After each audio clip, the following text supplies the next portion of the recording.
Hey, this is Stone Jordan. So I'm really proud to bring you this interview today. For 7 years, American Ninja Warrior has aired on NBC, and for 7 years, they've never had anyone be able to complete these athletic obstacles until this year.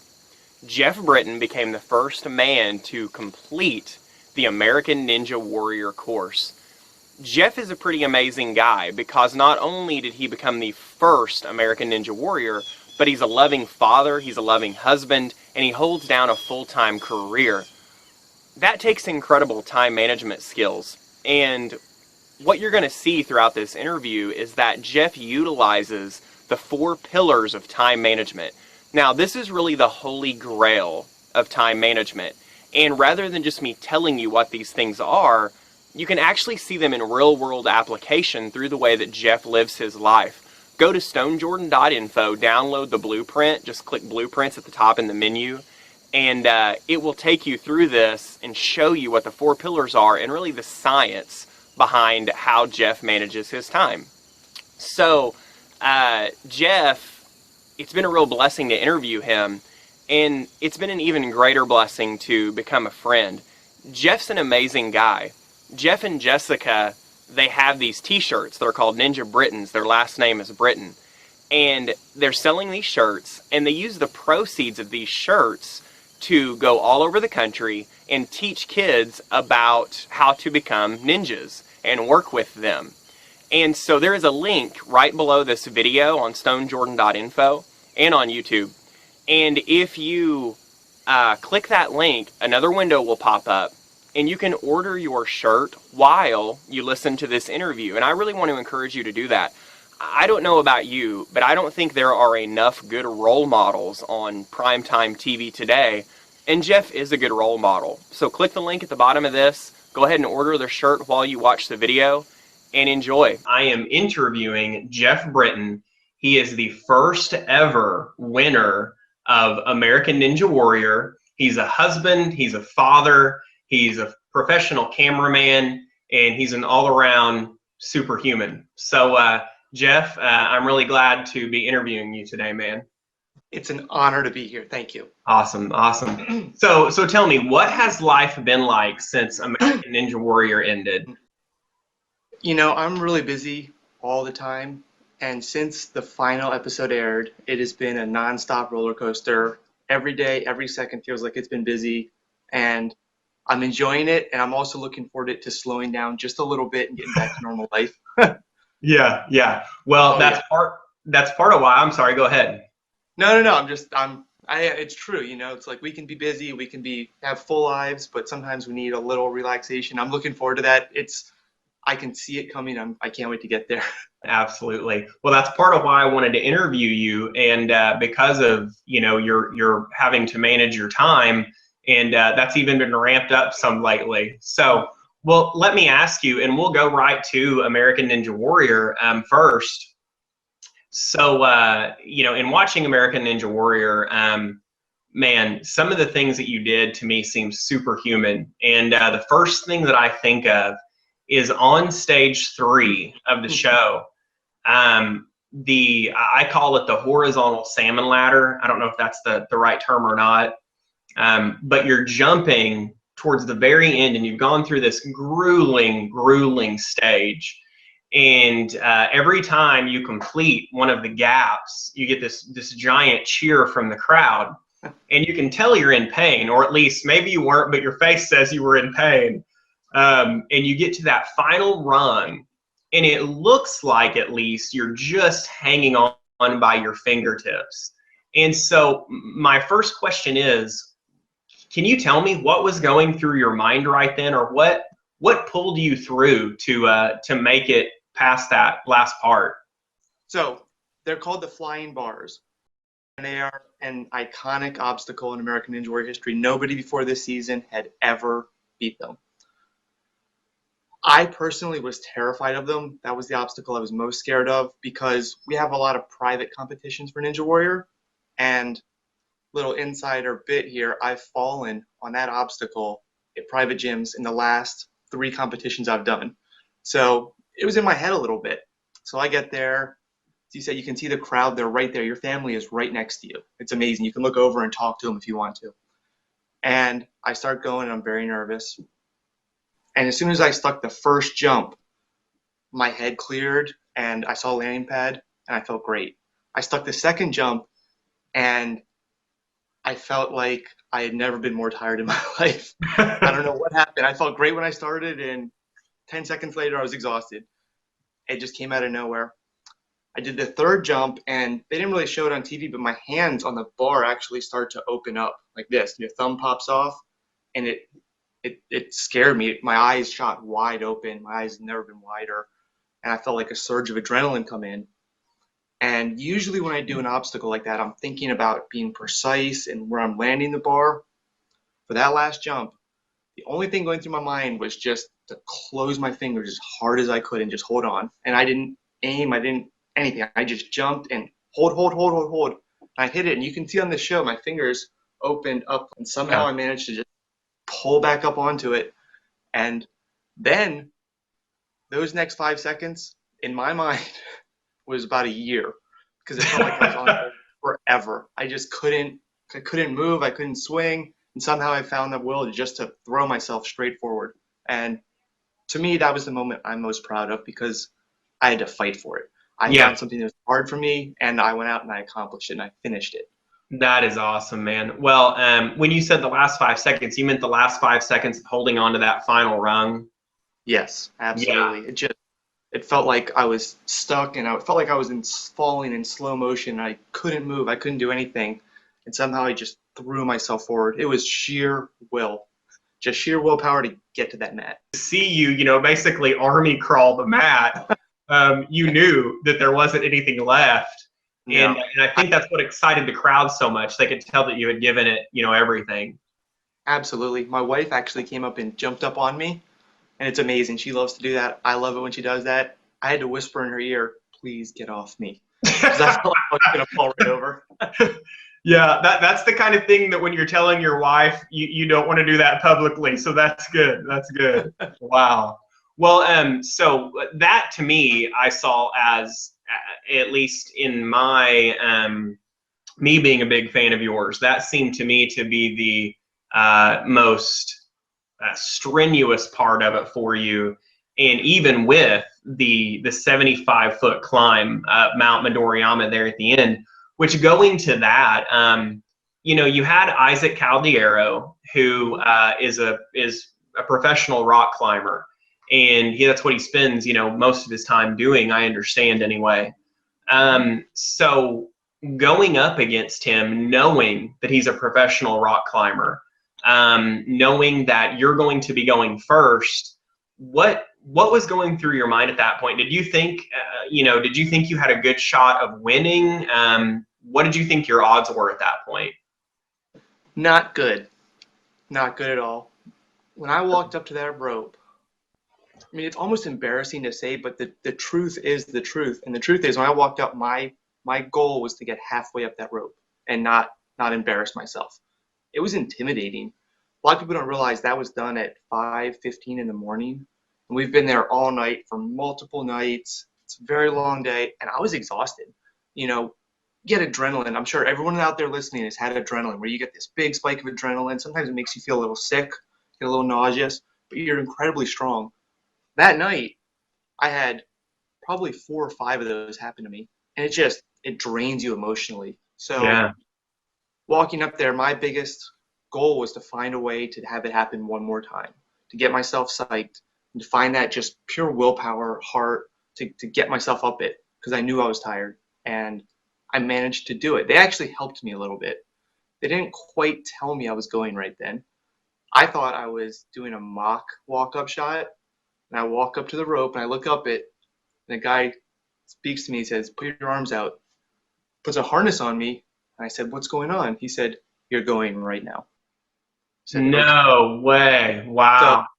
So, a lot of people, I've told that to a lot of people, and a lot of people said, "Oh, that's not fair." But reality is actually might have helped me because I didn't have to sit there and get tired and think about it. It was just, I got this sudden burst of energy where I could just explode up that rope.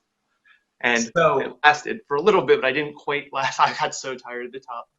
So one thing, and I didn't know this, you said towards the beginning that you hadn't had time to get your strength. Was this right after stage 3?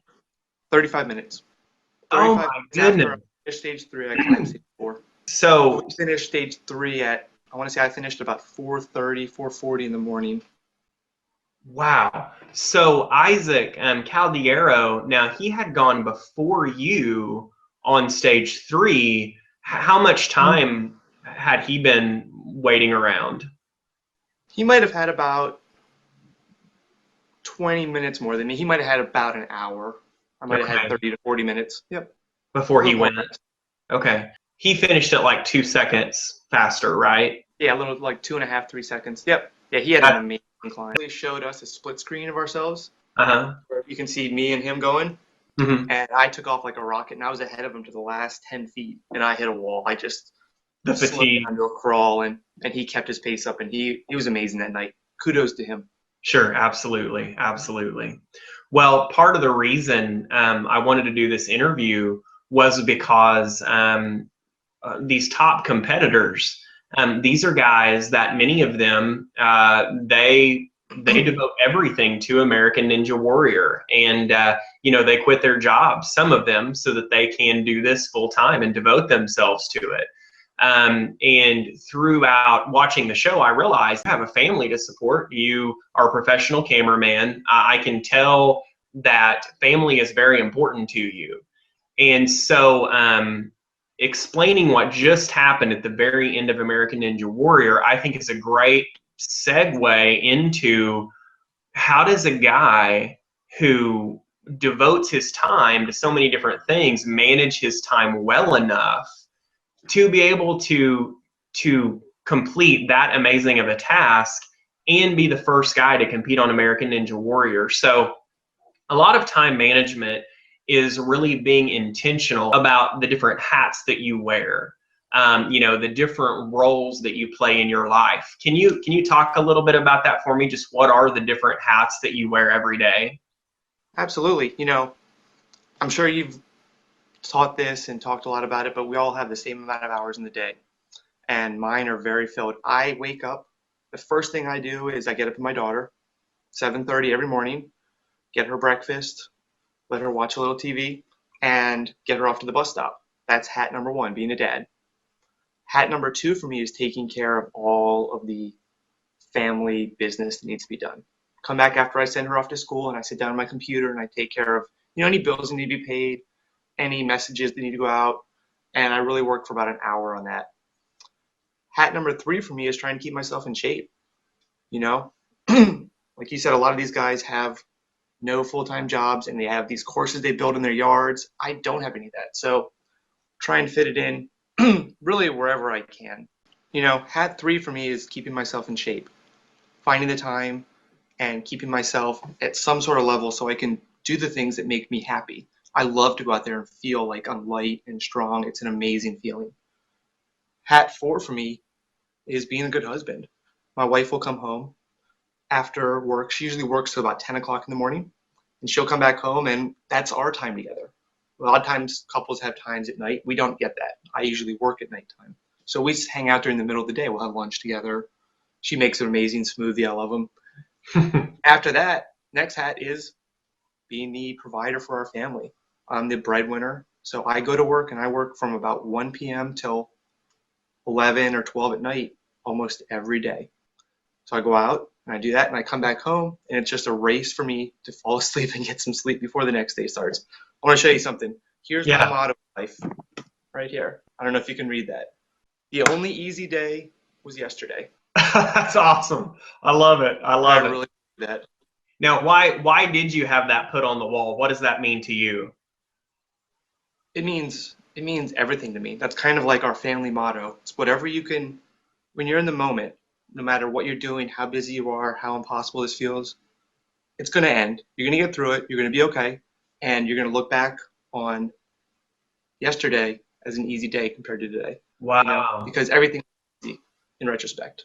That is awesome. And if I can add to that, whenever you accomplish something that stretches you and causes you to grow, what you've done is you've just taken that and put it in your tool belt, and that can never be taken from you, and you are a greater person, or at least you have greater ability at that point. So it would seem easier in the past.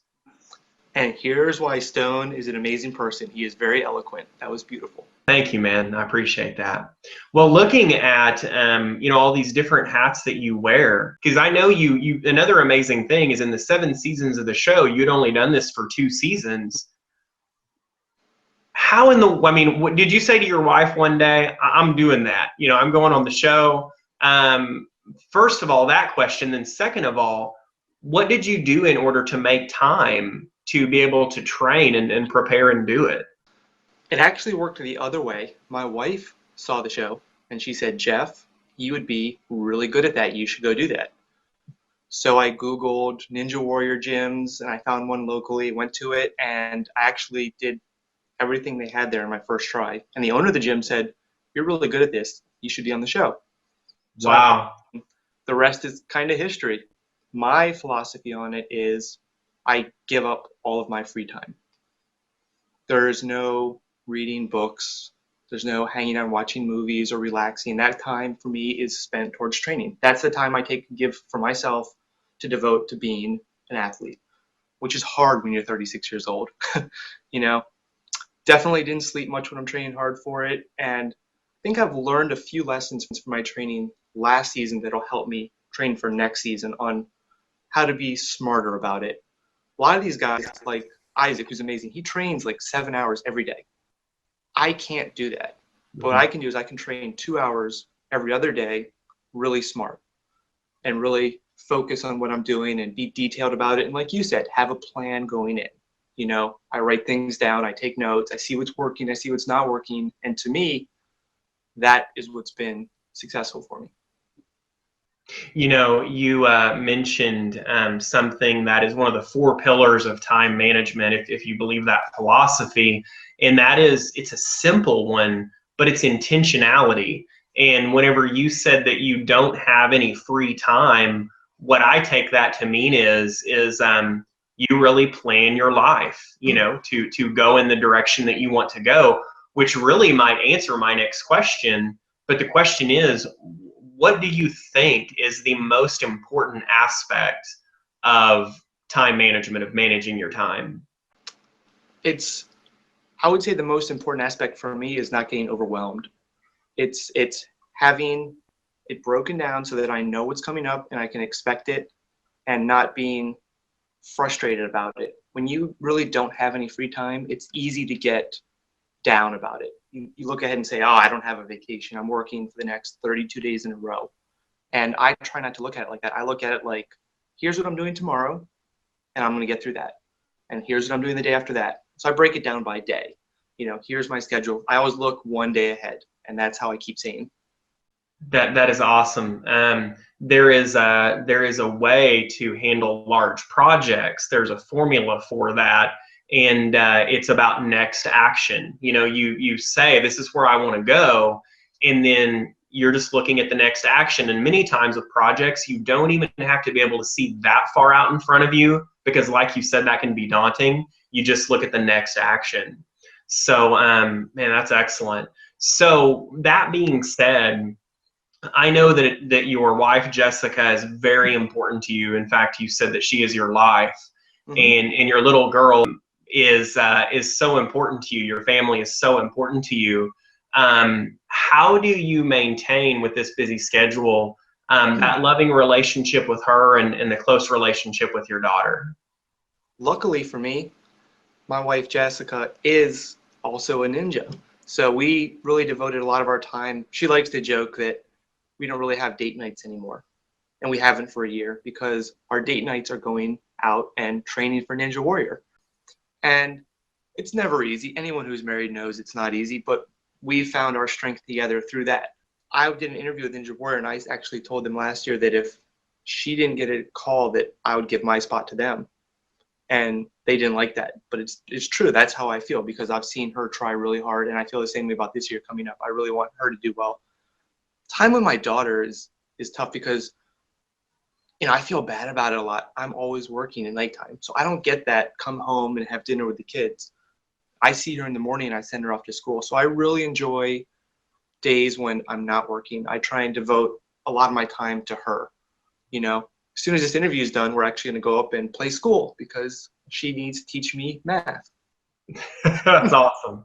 Yep. Well, so basically what you're saying about your wife, and you tell me if this is true, for anyone to find commonalities between them and their spouse, it really kills two birds with one stone, because well, it kills them. I mean, it really does a lot of things. One is it gives you similar goals for your life, and then two, you get to spend that time together working towards those goals. Absolutely. We met as rock climbers together, and that's something we've always enjoyed. We've done trips together, and when you can enjoy something and share something like that with your partner, it brings you closer together. Our marriage is also a friendship, and we're best friends. That is great. Well, hey, so I want to ask you a couple of questions here that are called global beliefs, how we view the world. So first, American Ninja Warrior is? American Ninja Warrior is an amazing opportunity to show the world that they need to go out and be kids still. Cool. Life is? Life is fun. Awesome. My wife and child are? My wife and child are my life. And my schedule is? My schedule is more hectic than anyone else I know. But you still get it done, and that's why we're talking to you. So, Absolutely. So tell me about these T-shirts. What's the deal with these Ninja Britten T-shirts? Cool. I'm actually wearing one right now, if you can see. Yeah. Pretty cool. Looking good. So this is me. This is Jessica, and we're the Ninja Brittens. Thought it was pretty cool. We're both climbers, so we kind of superimposed ourselves in. A lot of people have been asking for them. We wore them on the show, obviously, and people liked them. So a nice lady from a company called Booster actually contacted me and is running a campaign where you can go and buy a blue one, a yellow one like I wore on the show, or a woman's tank top. And they're really cool. I'm sure there'll be a link underneath this interview somewhere if you want to go check them out. We'd appreciate it. Any of the money we get from it, we're going to use to – one of the things we do is we coach a lot of kids. In our free time, we go out to these Ninja Warrior gyms around the country, and they have kids camps and adult camps where people come in and they learn how to be Ninja Warriors. We'll get them on the obstacles, we'll give them advice, we'll help them, and then we usually run a little competition. And we've been out to 7 or 8 in the past year. Whenever we have a free weekend, there's one going on, we go, and we'd like to continue doing that, and that helps us do that. My wife and I, as soon as we're done with this interview, we're going to go ahead and get ours while we can, and definitely do that. And like you said, there is a link below this video for them to go and get the shirts. I really appreciate you taking the time to do this interview, because I know your schedule is hectic. I know an American Ninja Warrior made it more hectic, and I know winning American Ninja Warrior made it hectic. So thank you so much for taking the time, man. And just thank you for talking with us. Hey, no problem. Thank you. And kudos to you, man. You're doing awesome for everything here. It was a pleasure to talk to you today. Thank you. Thank you, brother. Be sure to leave us comments at stonejordan.info right below this video and let us know what you think of the video. Thank you so much, and have a purposeful and productive week this week. Take care.